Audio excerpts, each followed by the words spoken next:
Hello, this is Stan Lubeck. Welcome to Coaching Pit Stop. Today, we're going to talk about how you can turbo boost your ability to recall information. Who wouldn't benefit from that? So how can you outperform those with a higher IQ? Great question. How can you lock information into your long-term memory when you don't have a photographic memory? I certainly don't. We're going to list 5 superpower skills to enhance your ability to recall what you have read and studied. This video is about skills that make your memory stickier so content doesn't leak. You probably know from experience that our brains are good at short-term memory but horrible at long-term memory. We all have slippage issues. I affectionately call it sometimers disease. This is why Apple Computer is making so much money with those air tags to help us find all those things that we lose all the time. So our ability to remember content is on a slippery slope, even for those of us who are blessed with a high IQ or even a photographic memory. Is it really possible for the average person to outperform those gifted with high IQs? And the answer is yes, according to research. Memory experts tell us that true learning only takes place when information is transferred from short-term memory into long-term memory. So, what are the 5 most effective ways to move our working short-term memory into our long-term memory? All of us know what it means to cram for a test. We might have even gotten an A at that exam, and then we find out, a week later we can't remember anything that we studied. So let's consider what research tells us about learning retention. So the first thing I want to highlight is this learning pyramid.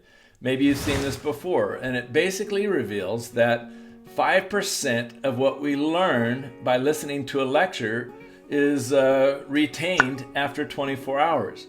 If you read content, then you can expect to remember 10%. If you watch an audio visual, maybe a PowerPoint presentation, it goes up to 20%. If it's a demonstration where you can visualize and see what's going on, then it goes up to 30%, our retention rate. If you get into a small group, like in chemistry, they have lecture and then they have labs where you can get in small groups and discuss things and with a small group of people, and your retention rate will go up to 50%. If you practice doing something, this is why those labs are even more important, because you have hands-on experience of doing what the professor talked about. If you teach others, you remember up to 90% of what you had learned. So if you want to remember what you have been studying, then do something with it and teach someone. I find that when I have to teach somebody else, if I can't explain it very well to somebody else, then I really don't know my subject very well. And you don't have to teach a whole classroom of people. You might just try to teach one person. So the first most important thing, I think, in helping people to remember what they have studied is to do something with what they've studied and to teach somebody else.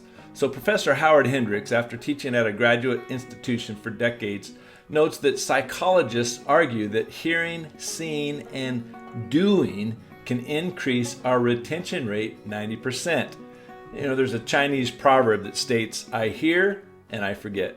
I see and I remember. I do and I understand.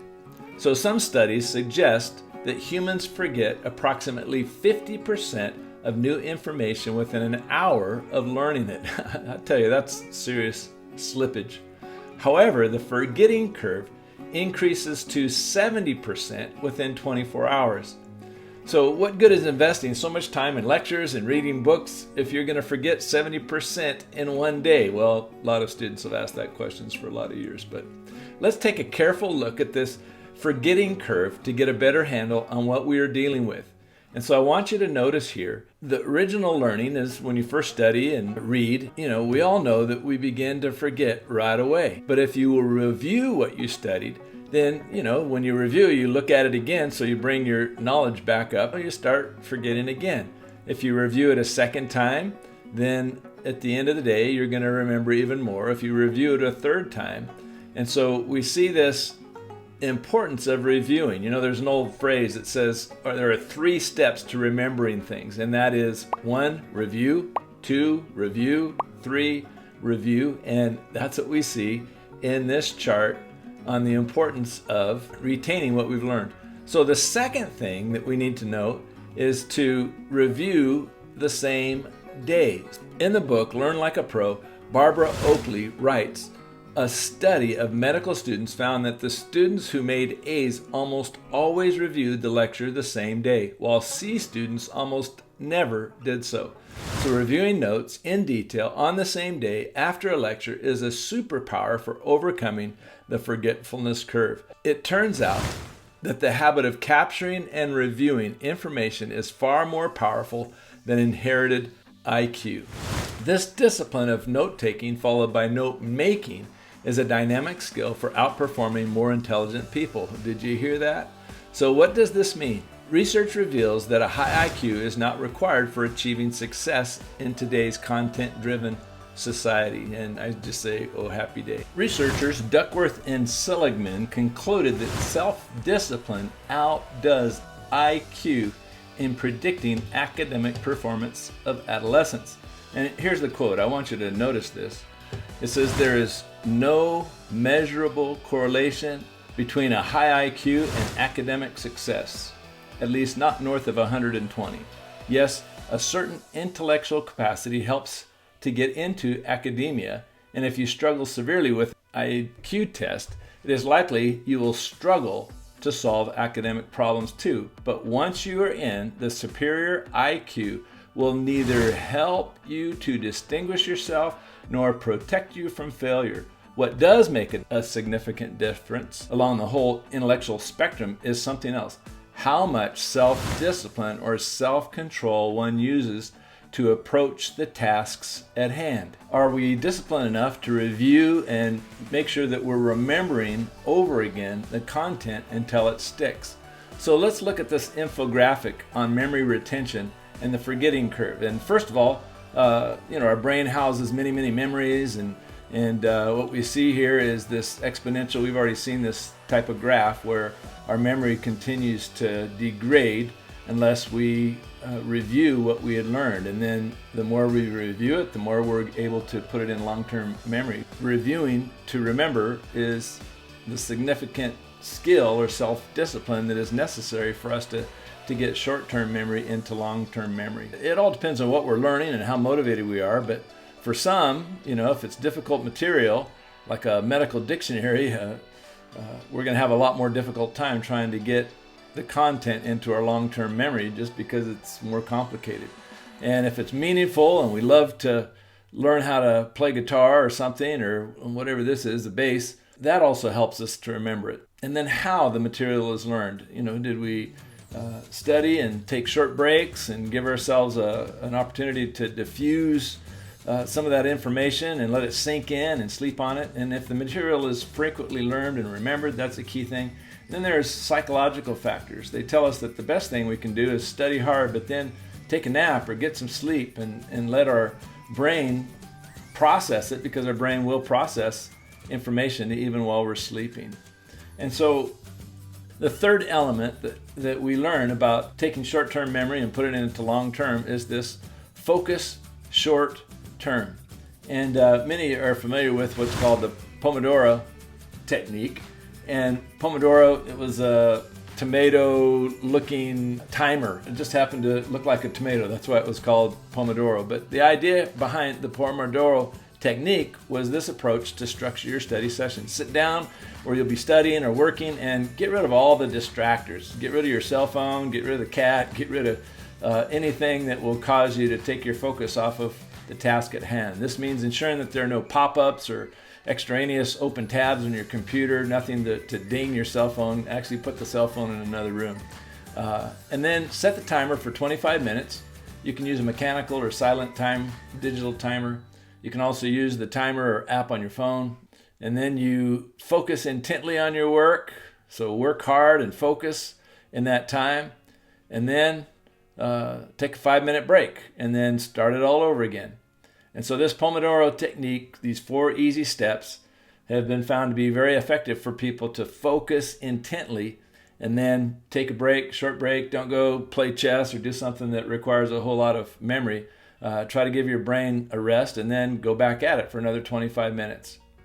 Now, the fourth element that we talk about is called focus and diffuse. You're better studying for 3 or 4 hours and then taking a nap than trying to cram for 10 hours. Those people that say they study for 10 hours, I promise you they don't, because most people cannot focus for more than 3 or 4 hours at a time. So in this focus and diffuse mode of study, as long as you're focusing on a particular topic, you're blocking the activities of your diffuse mode on that topic. And diffuse is basically what takes place when you're sleeping, when you're thinking about other things, maybe taking a shower or taking a walk. Your brain is still processing the information that you studied. So it's only when you get your focus off the topic that your diffuse mode can go to work.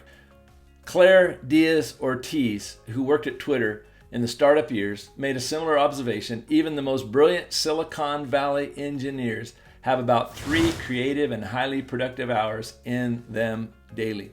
Okay, let's talk about studying. How do you study in a way that you can remember what you studied? First of all, when you study, you read the content, you read a page, you then close the book and then write down what you learned on that page. And so read a page, close the book, write it down. What are you doing? You are practicing remembering. And the key to remembering is review, review, review. So after you've done that, after you've read, after you've written down what you've learned, it's good to have a conversation with somebody else. When you try to explain what you learned to somebody else, you begin to understand that if you can't explain it to somebody else, you really don't know your content very well yourself. You might even write a mini essay. That's basically a conversation with yourself. Even writing it down and trying to put logic together for what you've just studied will help you to remember it. But the most important thing is put it in your own words. And then I'd encourage you to consider teaching someone else what you've just studied. When you teach to somebody else, you always learn 3 times more than you ever do if you just sit there and listen to somebody lecture. And so close the book, write down what you've learned, try to communicate it to somebody else, and you'll find that your retention rate will go up astronomically. Memory tricks. Now, acronyms, images, and even memory castle. Maybe some of you have seen how to memorize planets using this phrase. My very elderly mother just served us noodles. Some say nachos. But each one of those words represents a planet. So it goes in order: Mercury, Venus, Earth, Mars, Jupiter, Saturn, Uranus, and Neptune. There's also another hack or trick that people use. It's called the memory castle or the memory palace. What? Get out, I need to go to my mind palace. The what? He's not going to be doing much talking for a while. We may as well go. So you use a location to store data. The Greeks use this loci, which means location. You've probably heard the term, quote, in the first place. Well, this goes all the way back to that time when you're trying to remember items, and it's like each location helps you to remember what the item is. Imagine entering your house and walking in the front door, and at the entry place the first object on your list, the first thing you want to remember. Then you walk into the kitchen and you place the second item on the countertop by the sink. Then walk in to the kitchen table and place the third item on the table. Then you walk into the living room and place the fourth item you want to remember on the sofa. Then the fifth item goes on the recliner, and the sixth item is placed on the TV. Make sure you have an image for each item on your list so you can walk through the house and you will see each image in the proper order. The more action you give to that image, the better. Okay, there you have it. 5 principles to help you outsmart the geniuses around you. And if you don't have any geniuses around you, maybe you can pass it on to some high school student that could benefit from this. Tim Tebow used to say, hard work outperforms talent if talent isn't working hard. Well, I think that's true of intelligence as well. So just outwork those geniuses and I think you'll be fine. God's best to you. Bye for now.